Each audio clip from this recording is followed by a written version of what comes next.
While Backrooms was, taking over the top spot at the box office, another little horror film has just made box office and Hollywood history as the movie Obsession, with which people are loving. As a matter of fact, at our Boston movie meetup, my wife Anne, who flew out to meet us there, instead of coming in to watch Mandalorian and the Grogu with us, she decided to slip into the next theater and watch Obsession, and she loved it.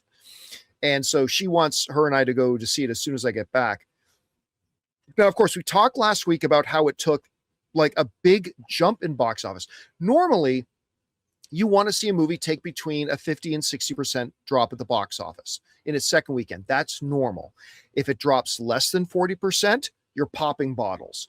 If it drops more than 60%, then you're a little bit worried.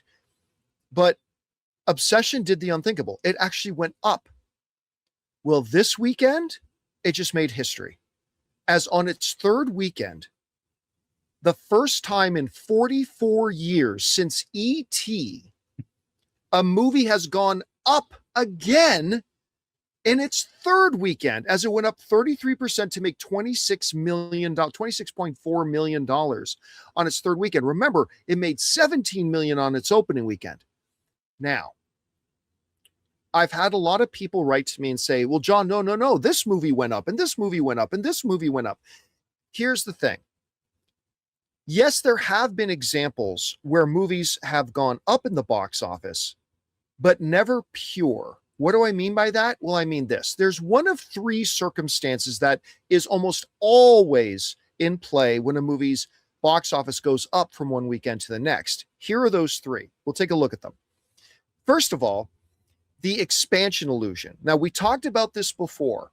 A lot of times movies will open up in 10 theaters or 15 theaters as a limit, but it's officially now open, right? And then on week 2 or 3, it expands to 2,000 theaters. Well, of course the box office goes up, but we don't count that. That's the expansion illusion. The second, that's happened with movies like King's Speech, La La Land, and several others. Now, then there's the Christmas holiday. This happens when a movie opens a couple of weeks before Christmas, but then the Christmas season hits. That's when the most people all year go to the movie theater, so you see a natural bump there. That's happened to movies like Avatar, Puss in Boots, The Last Wish. But that's not pure. Like, that's because Christmas hit, so more people are going to the theaters.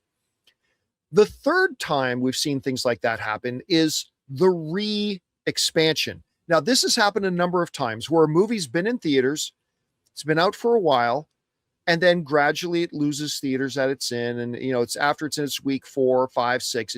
But then they decided to push it into a ton more theaters again. Now it's in the double amount of theaters, and then you see that goes up. We saw that with one of the Terrifier movies. That happened there. But this, with Obsession, this is the first time that where a movie just opened big, and then still in the same amount of theaters, went up in its second week, and still roughly in the same amount of theaters, went up again in its third week. You got to go back to E.T. Mm-hmm. You got to go back more than 4 decades. Similar movies, to when too. This has happened before. What's that? Similar movies, too. Oh, yeah. Completely alike, right? Yeah. Like, completely similar. I mean, this is not hyperbole, guys, when I say this is Hollywood history. I don't know when you're going to see something like this again. Like, I really don't. If you had asked me a year ago, do I ever think we would see it where a theater opens in its wide release, and then for 2 consecutive weeks, from weeks 1 to 2 and from weeks 2 to 3, it actually consecutively goes up? I would have said, no, that can't happen. Now, granted, I admit with Obsession opening to just 17 million, that left it some room for growth, sure, but tons of movies have opened to 20 or less million dollars, especially in this genre. Up. Yeah, especially in this genre. Especially in this genre. Yeah. Especially in this genre. And I just think this is absolutely remarkable. And Rob, I think this speaks volumes to the fact that, number one, it did have an excellent ad campaign. Yes. And number 2, they redoubled down on the ad campaign after the movie already opened, which doesn't happen often. But number 3, and I think most importantly, has been the insane word of mouth. I know there are people out there, Rob, who don't like this movie. but I have not spoken to a single one of them. Every single person I've spoken to has seen it, including all the people who have come to our movie meetups in Columbus, New York, Boston, Toronto. Every one of them are like, oh my God, Obsession's so great. Like everybody I've talked to who has seen it straight up loves it.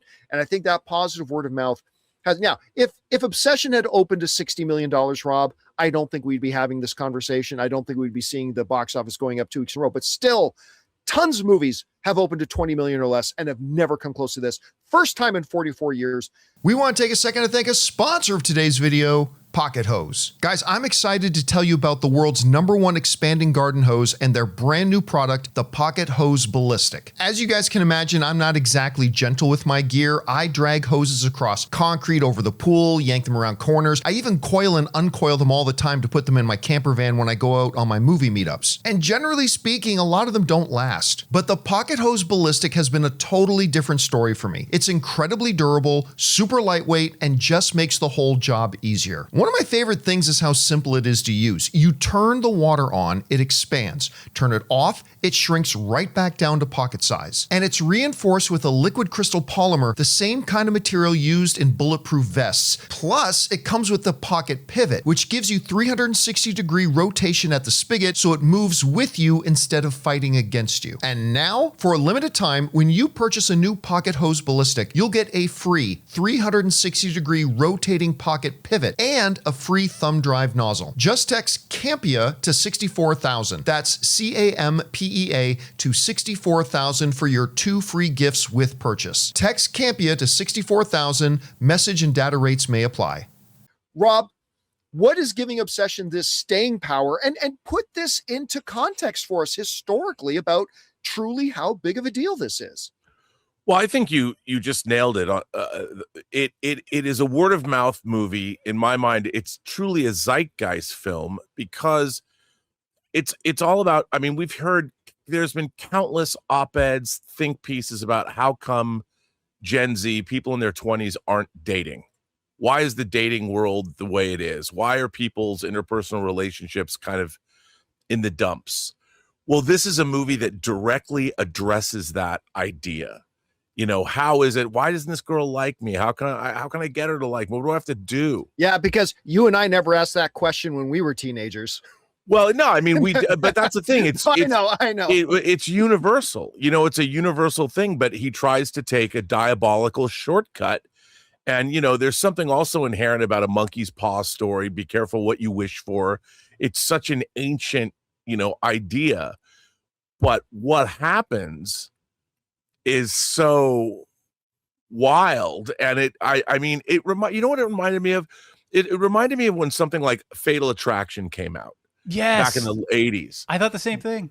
You know, yeah. When you're watching, everybody talked about the situation. Like, what would you have done? Even though Michael Douglas cheated on Anne Archer, and Anne Archer was beautiful in the beginning of that movie, but people talked about it, and everybody had to be part of the conversation. So I think this has become a true cultural moment in the sense that it's a horror film. I love the fact that, you know, they made it for $750,000. Focus Features picked it up for $15 million at Toronto, but it was done, you know, it was directed in a very straightforward way. Watching Curry Barker talk about this film, both he and Kane Pixels are very intelligent guys, and when you listen to them speak about these movies, they have it. They have that thing that they need. I don't know if it's sustainable over multiple films, but this has a thoughtful. It makes you walk out. I got to tell you, when my friend Alvaro and I walked out of this movie, we talked for an hour and a half about it. You know, it was something, I haven't had that in so long, and it was really compelling. I didn't think it was perfect. I went and did a show about this movie, about the logic problems I had with it. But then again, you're talking about this kind of a movie. Does that even matter if there's logic problems? No. I mean, for me, maybe a little bit, but I just think this is capturing a moment in time, and the audience there. And if you're not part of the conversation, you want to become a part of the conversation. And if you are, then you go back and see it again. I think it's got one of those, it's its own thing. It's captured a moment in time that you don't get very often. You know, you just mentioned the one film that you know what this kind of reminds me of a little bit? It reminds me a bit and I know these are two totally different movies, guys, but it reminds me a bit of My Big Fat Greek Wedding. 100%. In the sense, if you remember, My Big Fat Greek Wedding was this movie that I think it still holds the record. I could be mistaken, but for a long time it did at least. It held the record for the movie that held a spot on the box office top 10 the longest without ever being the number one film. Yeah, yeah. You know, it spent like half a year in the top 10 or something like that without ever being number one at the box office. Obsession has become the talk of the town, and it has never been number one. Like it came in like behind Michael and Something Else on its opening weekend. It came in behind Mandalorian on its second weekend. It's coming in behind Back Rooms on its third weekend. And I don't think it'll ever be number one. I mean, Masters of the Universe will probably be number one next weekend, depending on how big of a drop that Back Rooms has. I mean, but yeah. It just has this feel of a movie that's going to just be hanging around a long time, depending on how fast they decide to take it to VOD. This movie could kind of just hang around in that top 10 list for quite a long time. And man, I just could, you know, and here's another thing. This is an interesting thing. One of our live viewers was saying, you know, it's a YouTuber who made the movie. I would not qualify him as a YouTuber. He's a filmmaker that put his stuff on YouTube. Right. I don't think I would call him a YouTuber. Like, he's not like Mr. Beast, who then decided to make a movie. Right.